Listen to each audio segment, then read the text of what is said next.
From the creators of Off the Record, one of the most exclusive, invite-only events for revenue leaders, GetAccept is now bringing these conversations and insights on the record. This is the podcast where revenue leaders share their biggest challenges and how they overcame them. And here's your host, Morgan Ingram.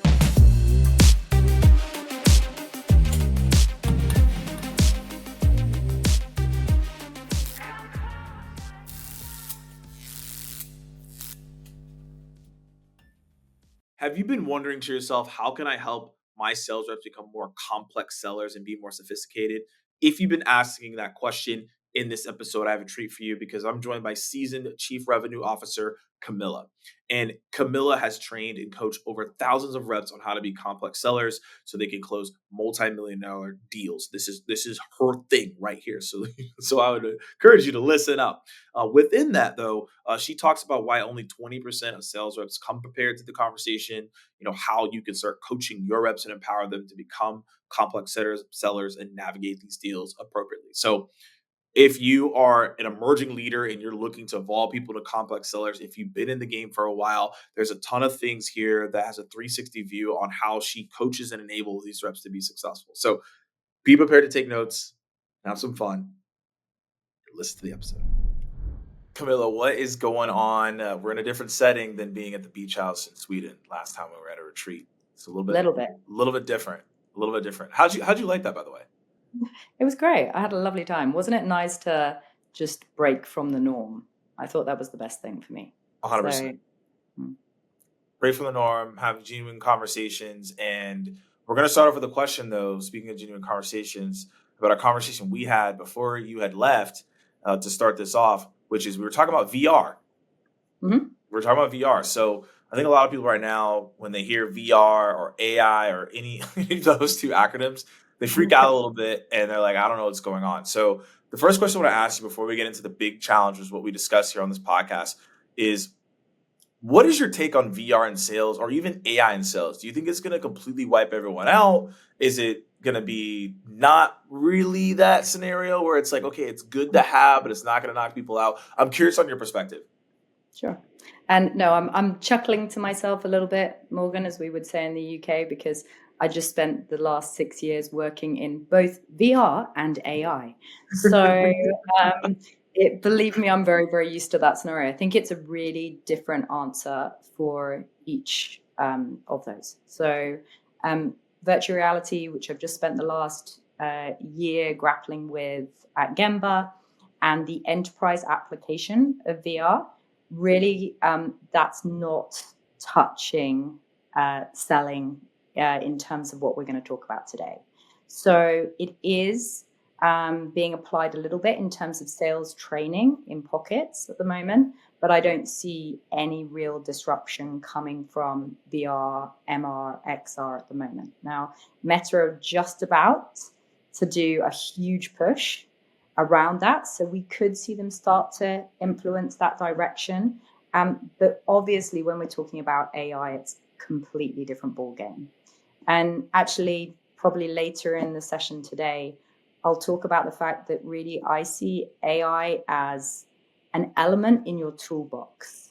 So rather than seeing it disrupting every element of how we scale and go to market and how we cultivate the best reps out there and how we cultivate consistent streams of revenue, I see fantastic tools out there that my teams have used, that I have used, really enhancing what you do rather than redefining it and replacing the human element at the moment. But ask me again in 5 years and see what I'm saying. I might not be here. I might be a chatbot by that stage. I was like, the answer might be different, right? It might be different, but I'm looking forward to hearing the element side and how you use it as part of the system. I'm very aligned with your way of thinking as well. I use it on like a pretty consistent basis, and I see the elements where it could absolutely increase productivity. There's a lot more things I could do now because I can do the prompts and all the things of that nature. So they're really important. But what we're here to talk about today, though, is the biggest challenge that you face as a sales leader and how you've overcome that. So we were talking behind the scenes on what exactly that is, but if you could describe to the audience, like, hey, what is the challenge for you, and then we'll talk a little bit more about it. Sure. And I was trying to pinpoint a challenge that I felt that could be really specific and really actionable. Now, we got sort of 20, 30 minutes today to talk about that. And what we do is big and sprawling and includes a lot of methodology. But really, the area that I pinpointed is a theme that I have come back to in my career again and again, both as a AE myself, both as a rep myself, and all the way through to becoming a sales leader as well, which is how do you cultivate and create a culture of complex sellers? So when we're talking about SaaS solutions that really solve big, meaty business problems for large, sprawling, complex organizations, that's what gets me up in the morning. That's what gets me gets my juices flowing, gets me working with some of the best people in the world, hopefully over the last 8 to 10 years. So that's what we'll talk about today. So I want to dive into cultivating and create all of that, the CC, and you talk about complex sellers. So what is a big obstacle that you face as a leader for people that are trying to, let's say they come from a transactional seller's background and they're looking to go into complex sales? Like, what challenges are you running into as a leader there? Yeah, I think it's partly the issues actually outside of your team that are the biggest challenges. So when I was thinking about this as a central challenge, it wasn't necessarily, some people might think it's about finding the right talent or about onboarding people faster, but I will touch on that in a minute. But it's actually about the perception of how quickly you can cultivate and create that type of team. So I was thinking back, and I've worked with 4 different sets of founders over my time in technology. So I started out in finance, something very different. I've been in tech for the last 8, 10 years, something like that. I'm aging rapidly, so I'm losing track. In that time, each of those founders have always said this consistent message to me, which is, how do we ramp people faster? How do we onboard people faster? How do we get results from them faster and give them that confidence to succeed? Now, in the type of sales that I've worked in, that's usually taken anywhere between 6 to 12 months to see those kinds of results, and definitely in order to build consistent pipelines. So that challenge has been, how do we give teams that confidence and the tools to do that when they're selling to very large, complex organizations where they might have 20 different moving parts within an enterprise software deal? Okay, so let's go into the 6 to 12 months, because obviously if someone's not able to ramp, that there's problems. So let's there's a couple layering questions on this, but the first thing I want to talk about is, what are you seeing in sellers that do not accomplish this 6 to 12 months? Like, why don't they ramp appropriately? Like, what's going on? Is it something, again, with them? You said, is it the outside team? Is it like product that's wrong? Like, what happens here? So I'm a big believer in um, taking ownership of the mistakes that you make as a sales leader. So I'm not going to run to, well, that means I hired the wrong person. Or I think it was John McMahon who said that the main reason that reps fail is that they're matched to the wrong accounts in the first place. So part of it is, how do you give the teams or the individual sellers and the support around them the right tools, but also the right inspiration. So one of the things that I'll touch on today is sort of my theory around 360-degree onboarding. So don't just give your sellers the ability to do a great demo. Don't just give them the core value drivers of your company and your product. Invest in them as individuals who can inspire and engage your clients in a different way. And if you have a product that sits hand in hand with that, then I think that 6 to 12 months time horizon actually, hopefully starts to decrease quite dramatically, because you lock into the motivation of those sellers who really, really want to go out and embrace that complex sales approach. So one of the things, obviously, as a senior leader, you are in the trenches, but you're not as deep in the trenches as maybe a manager is. And some of those managers, maybe they have not experienced complex sales before, and they may not be able to coach directly to the sellers that need to be complex sellers. If that's a scenario, how do you handle that type of challenge and making sure that the managers are enforcing and enabling these things that you mentioned as well? Yeah. Well, look, first off, I think I'll be really honest about the type of companies that I've worked in, Morgan. So, generally speaking, I am a get your hands dirty sales leader. So, I may now be a CRO, but I'm generally bought into companies anywhere between Series A, and I've done up to kind of C, because they want somebody who is still going to be involved and have that coaching mindset. Now, I may have managers involved who are getting in the boat with me and picking up an oar, and I very much cultivate that environment. But actually, I haven't had a scenario yet where I have promoted someone to a management position who hasn't had that deep understanding of that complex sales approach and how to pull on those levers at the right time. And quite frankly, how to debate tactics with their sales team. Why do you feel like, I feel like a lot of, we've had some conversations where senior leaders are saying, okay, we're getting in the trenches, which I believe is the right thing to do. Yeah. But also I feel like some people don't do it sometimes. I think a lot of people don't do it. And I think that, So what's the reason why they're not doing it? Like, I feel like it creates more challenges. I'll tell you what, I think that we've had a burst of pressure from investors in the last decade to take ourselves out of the trenches. And I'm not going to sit here and trash VC and PE right now because I'm an ex-finance professional, so it wouldn't go very well. That doesn't add up. But it has been this focus on how can we increase productivity and efficiency through automation?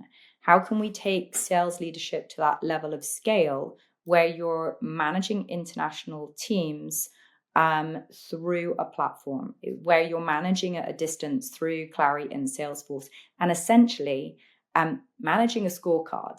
And I don't have that much interest in doing that, but that's why I specialized in relatively early stage companies, because I like that approach of marrying what you can do with some automation, marrying what you can do with data, with that approach of actually, dare I say, really caring about how your reps are progressing. What is their career going to look like in 5 years' time? And how can you give them tools to succeed in quite a profoundly different way?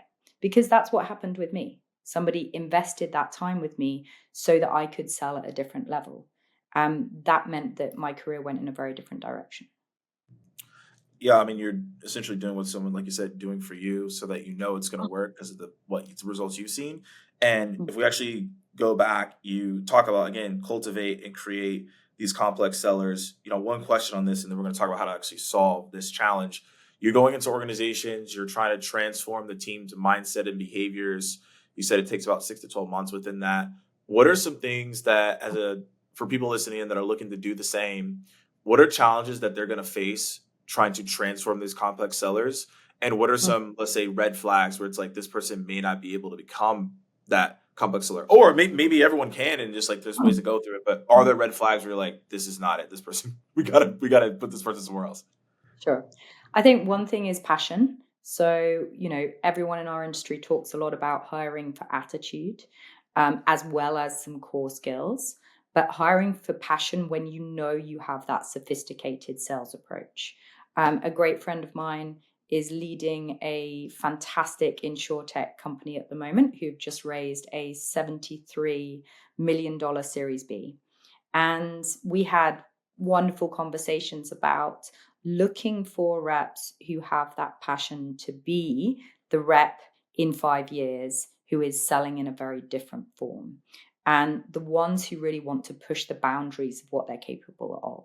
So I think the first challenge you'll come across is the people who want to do the day-to-day, and maybe they do the day-to-day really well at the moment, but they have a resistance in terms of pushing the boundaries and learning in a different way.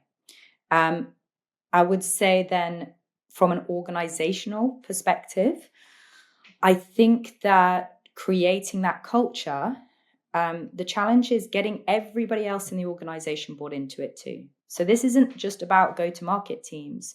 This is about understanding that everyone has an involvement in the sales process. So if you're a subject matter expert in a particular portion of the AI model that we were selling at Black Swan, then I would want a salesperson, I would want a sales engineer to call on you for that expertise and for you to feel a sense of responsibility that that information and that value will flow through to the end client as well. So definitely getting that buy-in across the organization is really important. So let's go into, okay, we know the challenge is, elevating complex sellers. You mentioned looking across the organization. What are ways that you're looking to elevate sellers with other departments? So what I mean by that is, are they doing like a monthly product overview? Are they looking at what marketing's doing with content? Like, how are you involving them just past just the coaching of what you're doing? Yeah. So, firstly, trying to embed them in different teams. Now, I'm not saying go and sit them in product for. Go code? Like, what does that? What does it mean? Why not? Why not? I'd love it. You joke about that. I actually, in my probably my first year at Black Swan, ended up building a taxonomy with our then head of data science. And that was probably the most valuable thing that I did in that year, because it made me understand the complexity of it. It made me have a different appreciation of the value of the product that we were bringing to people. So yes, I want my teams to go and embed themselves, but do it regularly. So actually show up to a product meeting every so often. Actually, during the onboarding, making sure that you're going and creating relationships across the company and absorbing what they're telling you. So what are the challenges in their department? What are the boundaries that they're trying to push with the product or the data model? That's really crucial in building that level of sophistication in sellers. Can you elaborate a little bit more on you talked about it, but the 360 onboarding, because you brought this up a couple times so far in our conversation. I'm assuming that that's obviously beneficial towards the complex seller as well. Yeah, well, I think that you very, astutely asked me in advance to think about what are the practical elements we can talk about here, because everyone talks about the theory a lot. Particularly at the moment, we talk about the theory in SaaS because, quite frankly, we've had a couple of years that have been really hard. And all the theory that we were taught about, outbound conversion rates hasn't quite shown up for us all. And so I suppose I wanted to think about what are the things that we can take away from today's session that people can actually hold in their hand. And some of the things that have worked for me in terms of 360 onboarding have been to create a consistent calendar of activities that push outside of the domain. Now, I'm going to dig into that a little bit more, because when I mentioned that all of the founders I've worked with have said faster, quicker, and as they should, it's their business and they want it to be successful as fast as they possibly can. But a lot of that debate does hinge on domain knowledge. So if you are selling fintech, how much do you know about the financial services industry? If you're selling VR to large industrial companies like Gemba does, then how can you pick apart their motivations? And yet, most of the onboarding that we do as sales leaders is a point and click exercise. It's here's the platform that we sell. Please learn to demo it. We'll do some virtual onboarding with you over a 6-week period. And I'd like to break that model and take people on a much broader journey, which is to expect them to show up with a perspective on the industry that they are selling into, to expect them to research it and give them tools to research it in a different way. So I give new sellers who join teams that I work on a range of books that reflect the complexities of the type of companies that they're selling to. There's, that's why I got the books behind me. That's the But main reason. We found it out. but jokes aside, I make sure that all of my teams have access as they onboard to a full range of journals, to white papers, to interviews with the clients that we're selling to, with the ICPs that we want to target. Because I don't want them to be introspective. I don't want them to just care about the product.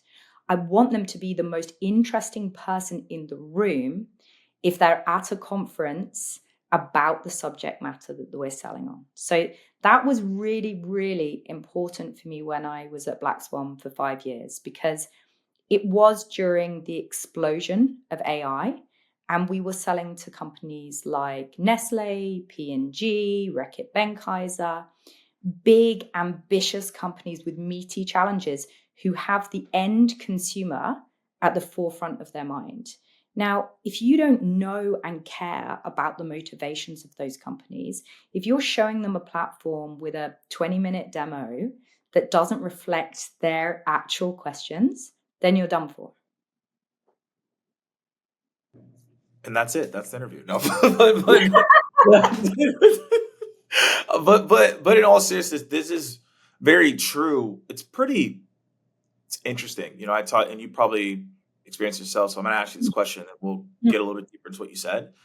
How many sellers don't come prepared? And even to a level of a complex sell, you should automatically be coming prepared, and you just don't come prepared at all. And I feel like people, because of what's happened maybe in the past, it was easier to just go through the motions and say, like, here's this thing and like check it out. But the buyer has become more sophisticated. The market is overall more sophisticated, right? And you have to come with these things you mentioned, understanding your industry, to ask industry-based and relevant questions so that people understand, oh, this person speaks to people like me pretty often. Like, on a percentage though, for you, when people are trying to sell you something and you're like in a sales cycle, how often are people prepared? Like percentage-wise? Not often. I'd say 20% of the time. But even I was dwelling on, 20%, but I was dwelling on how often I'm sold to at the moment. And I'm really going to upset my LinkedIn right now. But I'm not sold to enough. I'm slightly rolling around laughing that I get about 2 cold calls a week, and I usually answer. I know.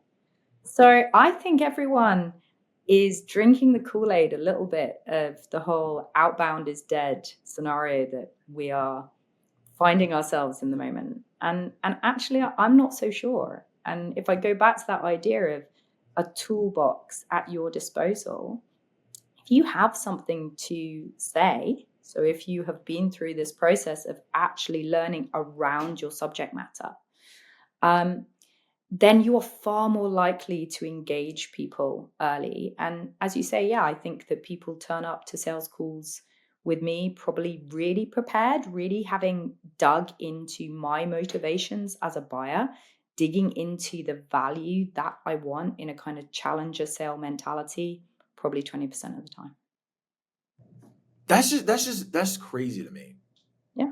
Because it takes, like, especially with AI, I think there's like next to no excuse at this point, because you can literally find the information very, very quickly. It's just like you put the inputs in, it tells you a good basis point. Like, you're able to scan people's LinkedIn profiles. It takes a couple minutes, and then you have a really good conversation. So I think the outbound piece is also interesting as well.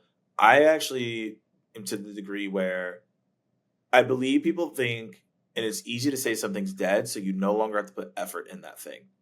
So if I claim it's dead, then I don't have to put the effort in. And I'm not saying that's everyone, but I think most people are like, oh, it's dead because now I don't have to do anything. And it's easier to blame the channel or scenario instead of, we talked about accountability, instead of putting it on yourself to be like, I probably should just put in a little bit more work, maybe just a little bit, just a tad. Yeah, or even I should put a bit more work into a range of things. So I think, it's all very well me sitting here and saying as well that this is some obvious solution. It's not when you're doing it at scale. So doing this kind of onboarding and training, training that was given to me at a really pivotal point in my career, isn't a light touch exercise.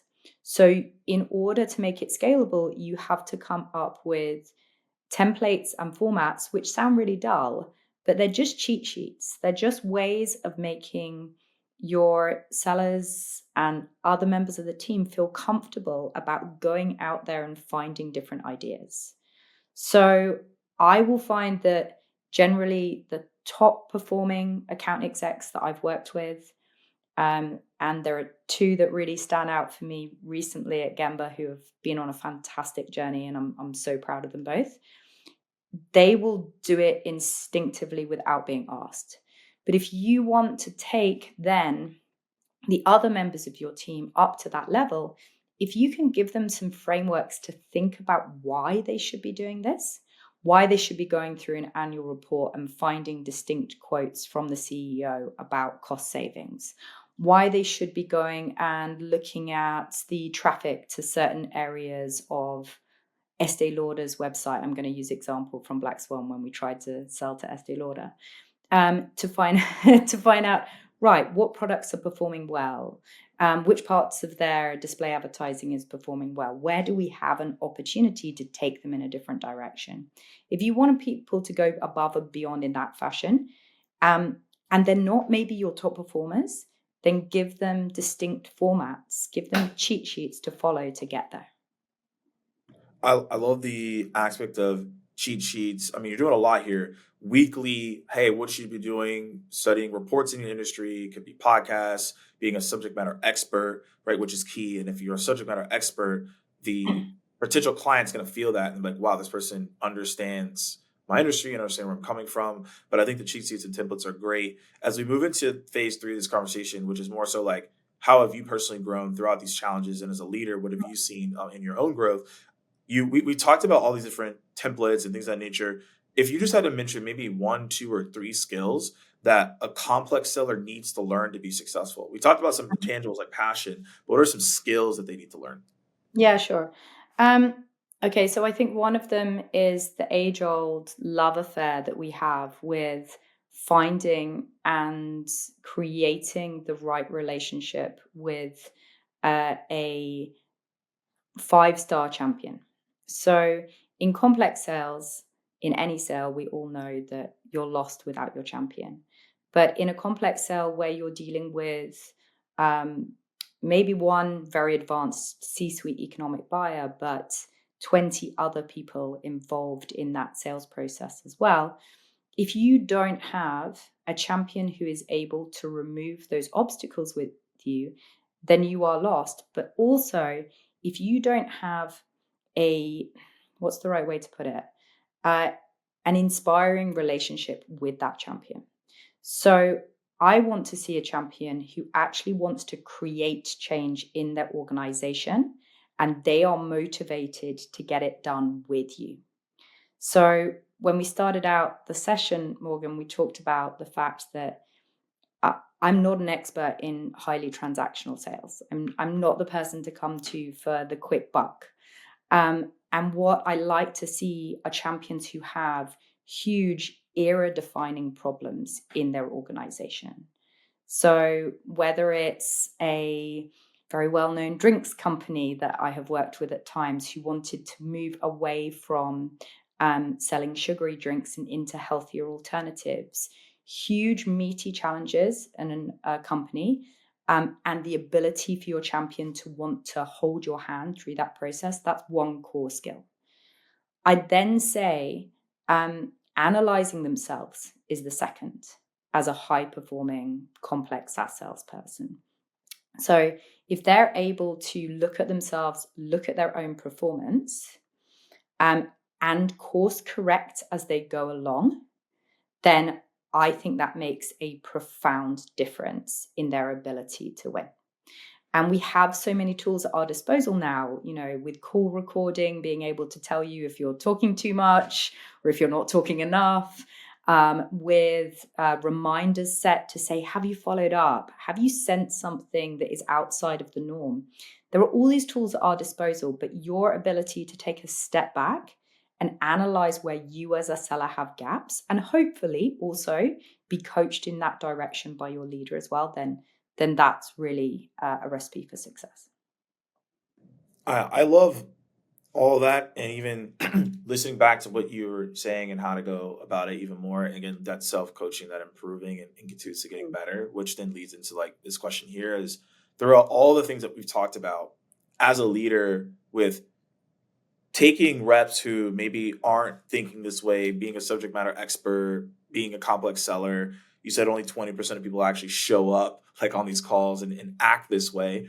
What have you learned throughout this process about yourself as a leader to change behaviors and change people's mindset to be more of that complex seller? So I think that I've learned to tap into their personal motivations the most. And so if you're asking people to go outside of their comfort zone, firstly, they have to want to go with you on that journey. And that's not about being their friend. It's about being a trusted person that they respect and somebody that motivates them by showing them it can be done. So one side is don't show up as a sales leader for a complex solution without the ability to sell it yourself. So we all know the shift in the industry around managing by scorecard, managing by Salesforce, managing by Clary, all of this suite of tools that we have at our disposal, which are fantastic.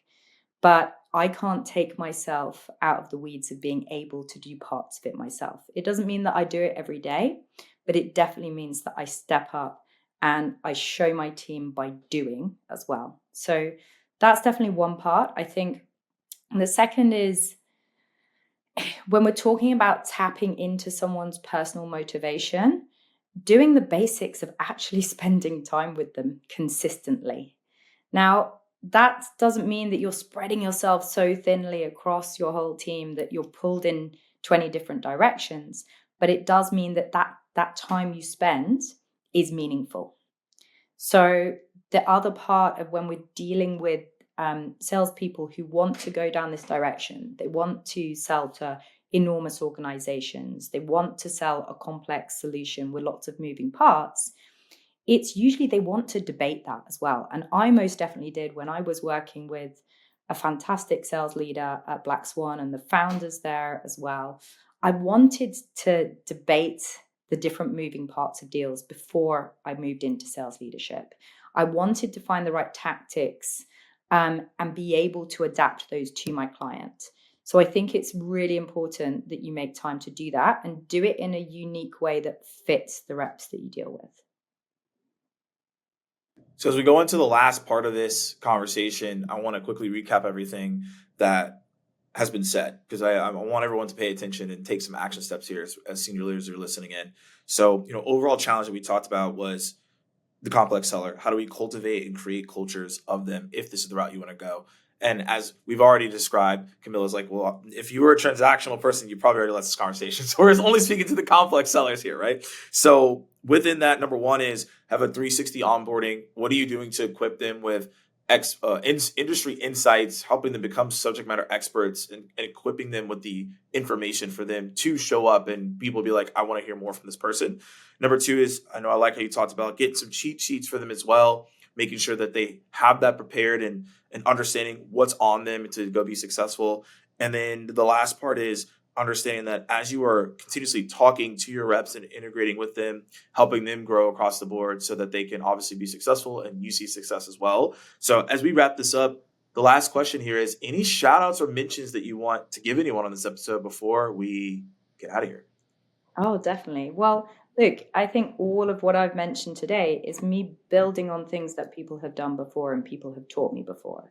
And probably the two biggest influences in my career have been the first founder that I worked with. That was Justine Roberts, who was the founder of Mumsnet. She is the best and most compelling negotiator I have ever met.